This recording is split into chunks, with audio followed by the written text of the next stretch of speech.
Il est temps de présenter un peu plus en détail ce que sera le prochain module d'Easy AngularKit, donc le module 8.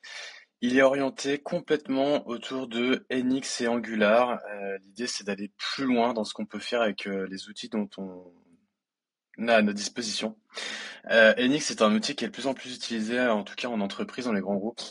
Euh, L'idée de pouvoir utiliser des monorepos, de centraliser du code, d'éviter de répéter à travers différents projets les mêmes codes, les mêmes design systems, etc., etc., de pouvoir tout centraliser. Euh, NX permet de répondre entre autres à ces besoins. C'est pour ça que je pense qu'il est temps d'en faire un module à part entière dans les AngularKit et on va présenter ça maintenant. Donc, l'idée, c'est pourquoi ce module. Donc, je pense que je viens de l'expliquer un petit peu. Et l'idée, ça va être de montrer comment on s'organise et comment on travaille au mieux avec NX pour profiter de toute sa puissance.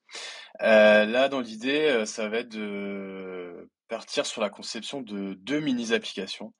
Donc, l'idée, c'est parce que l'idée, c'est de pas y passer 100 heures dessus. Mais voilà, à partir du moment où on l'a fait avec deux mini-apps, qu'on a réussi à faire ça avec ce concept de décentraliser dans des librairies, etc. L'idée, c'est de faire ça à répétition avec des projets plus gros, plus consistants, etc. Enfin, aucun problème. L'idée, c'est de travailler à l'échelle. Là, on est sur une phase d'apprentissage et de montée en compétences. Et donc, on va pouvoir mettre les deux pieds dedans. L'objectif pédagogique de ce module, ce sera de mettre en place un monorepo NX en Angular 20, de créer et organiser toutes les libs qui seront partagées ou pas d'ailleurs, parce que l'idée c'est pas forcément d'avoir que du code partagé, c'est aussi de structurer de toute manière le code fonctionnel en clean archi. Voilà, parce que le but c'est d'être le plus clean possible, de pouvoir tester au mieux notre code, parce que oui, encore une fois, on testera notre code, de développer et de maintenir plusieurs applications Angular au sein d'un même repo. Donc, ce qu'on va pouvoir faire avec Enix assez facilement. Du coup, de factoriser éventuellement quand on a des règles communes, etc. De pouvoir partager du code entre différents domaines. On verra également que avec Angular, on a tout ce qui est schématique, ce qui permet de générer du code rapidement. Et là, on verra qu'on a les générateurs. Et là, c'est pareil, sauf que c'est à l'échelle, quoi. C'est à l'échelle du repo, on va pouvoir grossir notre repo, industrialiser complètement la création de nos librairies, et ça va être plutôt cool. Ensuite, on verra comment aller encore plus loin avec tout ce qui va être cache, les commandes un petit peu spécifiques à Enix et quelques détails pour tout ce qui va être intégration continue, pour justement avoir des choses le plus optimisées possible et profiter de toute la performance et la puissance de Enix. Enfin, on verra comment éviter les dépendances circulaires entre librairies et applications, etc., etc. NX a tout prévu et ça c'est plutôt cool. Alors, je précise que l'idée c'est pas qu'une fois ce module fait, tout le monde se mette à faire du NX à tout bout de champ. Encore une fois, hein, il faut être capable de prendre du recul sur ce qu'on apprend. C'est quelque chose de très puissant, c'est quelque chose dont on peut avoir foncièrement besoin. Il n'y a aucune obligation de s'en servir à tout bout de champ. S'organise de manière pragmatique par rapport à son contexte.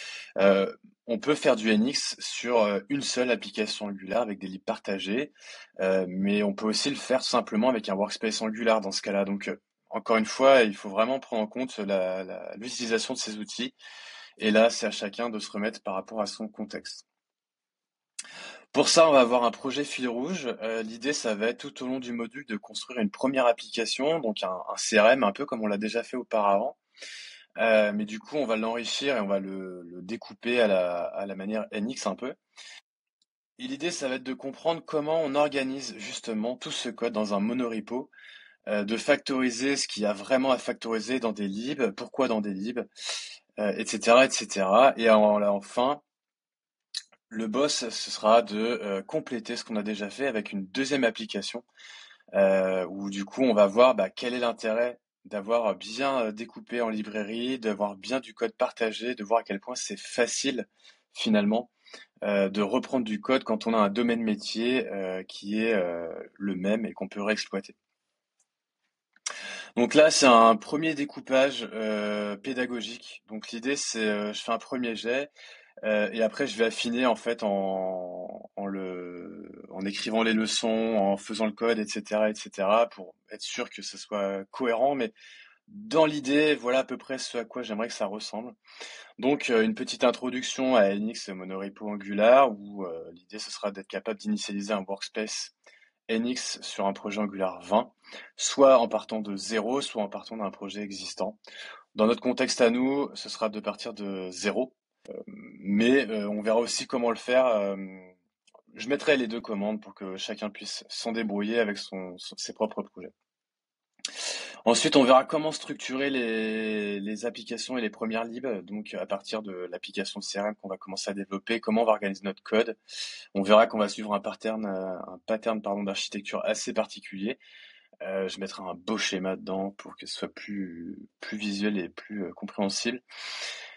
Bien la séparation des différentes couches, modèles, domaines, etc., etc. UI partagé si on a des composants réutilisables, type bouton, tab, badge. L'idée, c'est que quand on a un design système commun, enfin en tout cas des composants qu'on veut tout le temps réutiliser, ben ça sert à rien de les recoder ou de les dupliquer. En fait, on peut les centraliser, les partager.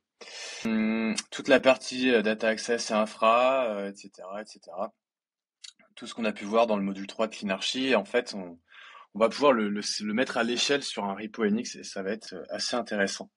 Ensuite, on verra la notion de générateur NX, on a déjà parlé, c'est l'équivalent des schématiques Angular, et voir qu'est-ce qu'on peut produire pour accélérer encore plus, pour industrialiser encore plus notre code.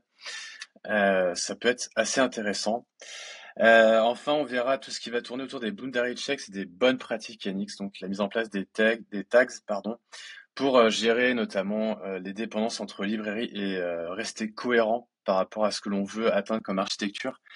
L'idée, c'est que c'est bien d'être pavé de bonnes intentions au départ, mais il faut également être capable de les tenir sur la durée. Et donc, pour éviter les pertes de mémoire ou de pas être en méga forme et de produire un code qui respecte plus l'architecture, en fait, on a des outils à disposition.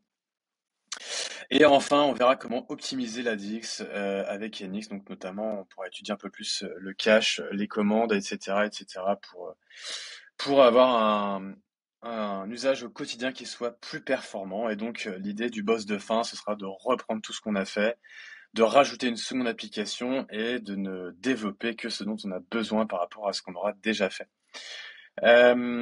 Tout ça dans l'idée effectivement de prouver que tout ce qu'on a déjà effectué dans le CRM, il y en aura une partie qui sera réutilisable immédiatement sans avoir besoin de faire quoi que ce soit. Et c'est là où on va voir la puissance de la réutilisation à partir du moment où elle est pertinente.